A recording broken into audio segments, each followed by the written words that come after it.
My name is Edward George. I present a monthly program on Threads Radio called Sound of Music. I began playing mostly Jamaican music of the roots rock reggae derivation and style, with some African music thrown in. I steadily proceeded to use the facilities in the studio for one-track dub mixing. The thing about improvisation is that it requires actual practice and time. If you limit yourself to the moment when you're actually in broadcast, everything you know and kind of feel about the track you're playing kind of acts as a sort of supplement to the time that you would have spent at home kind of perfecting a mixing style on that track. So you've got to do it there and then in the moment. Sometimes it works terribly, sometimes the music just speaks to you and all you've got to do is listen.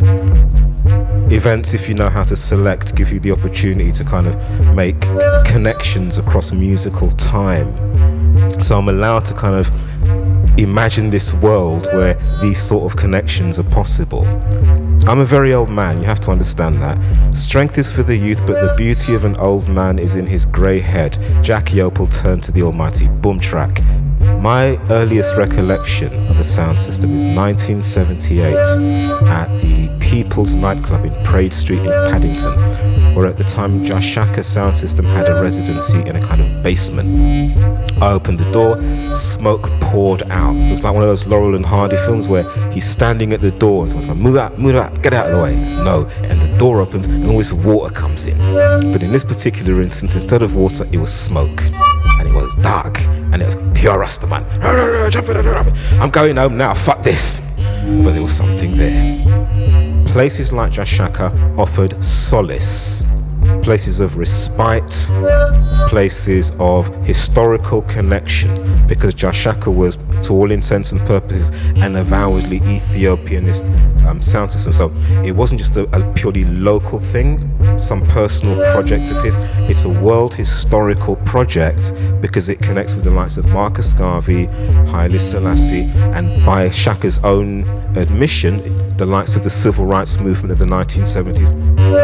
So anyway, I'm thinking, all right, what can happen now? And all this time, Shaka's just got his rig, and they're just sitting there, real chill. And you hear this kind of humming thing. What the fuck is that?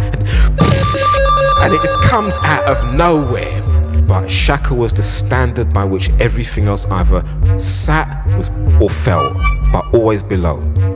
What Jashaka does from, say, 77, 78 upwards is lay the foundation for how we hear music. You as a 12-year-old will know this world exists even by supplement, by likeness, by increment, by influence, by second-hand hearing. Whether or not you've listened to Louis Armstrong, his effect is still in your hearing. An approach to melodicism, because Lady Gaga who knows who Louis Armstrong is, so you don't have to, that's there in pop. So you're good. Without knowing it, you know who King Tubby is. Without knowing it, you know that. So I've been going to Shaka, man and boy, 1978 up until now.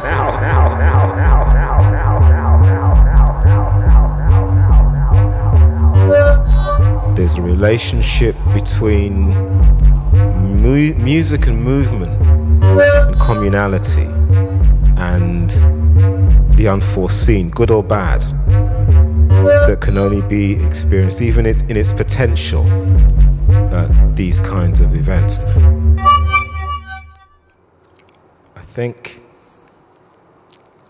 it's important that people do attend these events because something happens there that doesn't happen in any other kind of instance in your life.